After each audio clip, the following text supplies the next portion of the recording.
ডায়েটে আছি, বেশি কিছু খাই না। সকালে 2 প্লেট ভাত, দুপুরে 2 প্লেট ভাত, আর রাতে 2 প্লেটের একটু বেশি খাই, সামান্য একটু বেশি।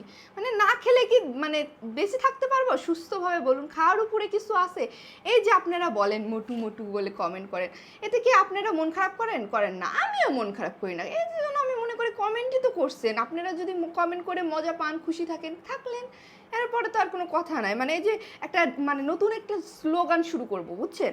যেমন মনে করেন মোটুর উপরে কোনো ডায়লগ নাই, তারপর হচ্ছে আমি আসলে ডায়লগটা ভুলে গেছি, যাই হোক আবার রিহার্সাল দিয়ে ডায়লগটা, ও কমেন্টসের কোনো রিপ্লাই নাই। আর আরেকটা কি ছিল, আরেকটা কি ছিল, খাওয়ার উপরে কোনো কথা ও না না, ফার্স্টে এইভাবে হবে, খাওয়ার উপরে কোনো কথা নাই, মোটুর উপরে কোনো ডায়লগ নাই, আর কমেন্টসের কোনো রিপ্লাই নাই। যতই মোটু মোটু বলেন, আমি কোনো রিপ্লাই করব না। আমার কোনো মনেই খারাপ হয় না, বিশ্বাস করেন, আমি ছোটোর থেকেই মোটু। আর মোটু বলবেন কেন? মোটুদেরকে কিউট বলবেন, সুন্দর করে কিউট বলবেন। এই যে দেখুন আমরা মোটু হই, এই যে কত খাবার খেয়ে দিয়ে মোটু হই, না খেয়ে কি মোটু হই? পারবেন? আপনারা যারা স্লিম তারা একটু মোটু হয়ে দেখান তো। সেই তো ভাতের মারই খান, আমরা তো ভাতের মার খাই না, এই যে ভাত খাই, 2 প্লেট ভাত খাই, বুঝছেন? 2 প্লেট ভাত খাই। আর এই যে মোটা চালের ভাত খেয়েও তো মোটু হতে পারে না, এই যে দেখেন চিকন চালের ভাত খেয়ে মোটু হয়ে যায়। বুঝতে হবে, এটা একটা আর্ট, বুঝছেন? এই মোটু একটা আর্ট, এই মোটু হতে গেলেও অনেক পরিশ্রম করতে হয়, বোঝেন না কেন? আর এই কমেন্ট করে মোটু টোটু বলে কি আমার কি মনে কষ্ট দিতে পারবেন? এই সাদা মনে কোনো কষ্ট নাই, বুঝছেন? তো কমেন্ট করতে থাকুন, বলতে থাকুন, আমি মানে খেতেই থাকবো। আমি আই লাভ খাওয়া দাওয়া, মানে খাওয়া দাওয়ার উপরে কিছু হয় ভাই? দুনিয়াতে যে 2 দিন আছে খেয়ে দিয়ে বাঁচতে হবে। মানে জামাইয়ের যত টাকা আছে খেয়ে দিয়ে শেষ করতে হবে না, সব টাকা শেষ করলে চলবে না, ভবিষ্যতে খাবো কি?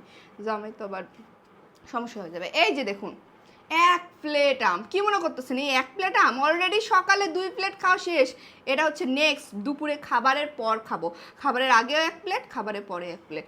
মানে বুঝতে হবে, আমার রাজশাহীর মেয়ে, আমরা আম দিয়ে ভাত খাবো, ভাত খেয়ে আম খাবো, দুধ দিয়ে আম খাবো, মানে আমের যত কিছু ফ্লেভার আছে সব খাবো, দরকার হলে পান্তা ভাতের সাথে আম খাবো। মানে আমরা হচ্ছে আমাদের জাতীয় ফল, মানে ফলের রাজা আমকে মনে করেন ভাত দিয়ে খাবো, ডাল দিয়ে খাবো, মানে সব কিছুতে। এই যে ডাল রান্না করি তার সাথে একটু কাঁচা আম দিয়ে দিই। জাতীয় ফল না, জাতীয় ফল কাটা, যেটা আমাদের রাজশাহী জাতীয় হ্যাঁ, ফল। আমাদের জাতীয় ফলের রাজা, রাজা রাজা ফলের রাজা রাজশাহী, হচ্ছে আম। রাজশাহী।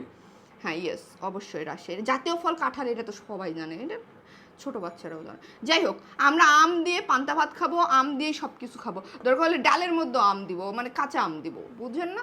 মানে আমরা সব সময় আম খাবো, ভাত খেয়ে আম, ভাত খাওয়ার আগে আম, ঘুমানোর আগে আম, ঘুম থেকে উঠে আম, মানে ব্রেকফাস্টটাই শুরু করি আম দিয়ে। তারপর আবার বলেন কিনা স্লিম হতে, ধরো ভাই এত কিছু খাবার দাবার তো স্লিম হওয়া যায় নাকি? মাথা খারাপ?